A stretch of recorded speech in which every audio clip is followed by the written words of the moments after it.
saya Muhammad Nanda Aulia dari kelas 11 INKPI dan dari kelompok 2. Artian teks ceramah dibacakan dengan saya sendiri. Apa yang dimaksud dengan teks ceramah? Dalam kehidupan sehari-hari, pasti kita pernah melihat seseorang yang sedang berbicara di depan orang banyak. Misalnya saja, bagi para lelaki yang beragama Islam, ketika melaksanakan ibadah sholat Jumat, akan mendengarkan khutbah Jumat. Ceramah dan khutbah sendiri sebenarnya hampir sama dengan sambutan, ketika termasuk dalam bagian dari pidato.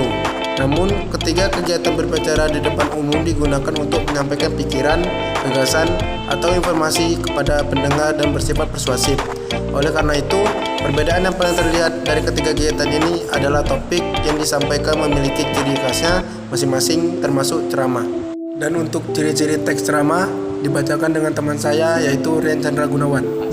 Ciri-ciri teks ceramah seperti yang sudah dijelaskan terkait pengertian teks ceramah dan perbedaannya terkait khutbah, dan juga sambutan yang pada dasarnya merupakan 3 jenis pidato tersebut berbeda. Berikut ini adalah 4 ciri-ciri teks ceramah yang akan membuat kamu lebih mudah dalam membedakan teks pidato ceramah dengan teks pidato lainnya. 1. Ceramah adalah keterampilan berbahasa atau bicara satu arah.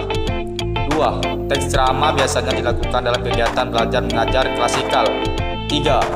Pembicara menyampaikan materi dengan cara berdiri di depan banyak orang dan mendengar hanya menyimak saja. 4. Ceramah adalah kegiatan pasif reseptif. C. Unsur-unsur teks ceramah.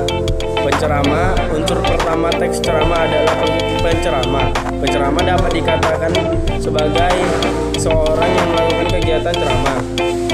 Salah satu cara untuk menjadi penceramah, seorang tersebut harus memiliki ilmu yang mumpuni dan pengetahuan yang luas tentang materi yang disampaikan kepada para pendengar. 2. Pendengar. Unsur yang kedua dari teks ceramah yaitu pendengar. Pendengar sendiri merupakan penerima nasihat dari penceramah. Untuk mendengarkan ceramah, siapa saja bisa menjadi pendengar suatu ceramah.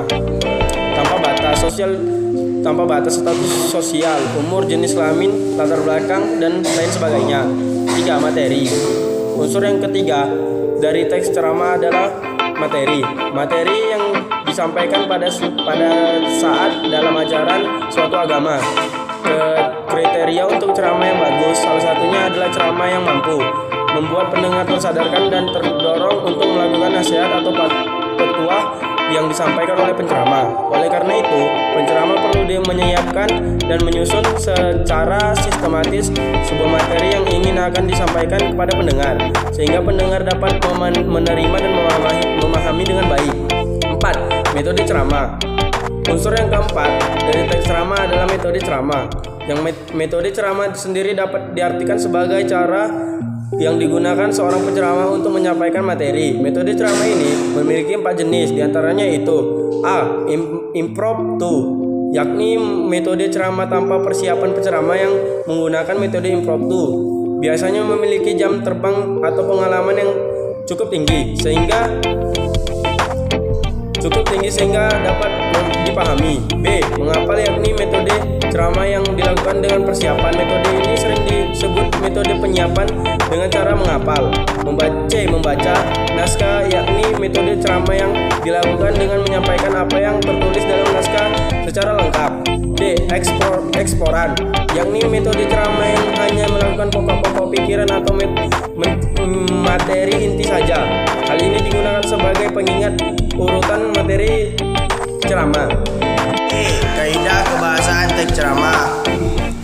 Berikut ini adalah gaya bahasa dari teks ceramah, diantara yaitu: 1. Banyak memakai kata ganti orang pertama atau tunggal dan kata ganti orang kedua jamak sebagai sapaan. 2. Banyak memakai kata teknis atau istilah tertentu yang berkenaan dengan topik yang disampaikan kepada pendengar. 3. Banyak memakai kata yang menunjukkan hubungan argumentasi atau antara sebab dan akibat. Misalnya seperti sebab, karena, oleh karena itu. 4. Banyak memakai kata yang menunjukkan adanya hubungan temporal atau perbandingan. Misalnya seperti namun, sebaliknya, kemudian. Yang 5. Banyak memakai kata kerja mental seperti diharapkan, memperhatikan, memperkirakan, mengagumkan, menduga, berpendapat, berasumsi. menyimpulkan. Keenam, banyak memakai kata persuasif, misalnya seperti hendaklah, sebaiknya, diharapkan, perlu, harus.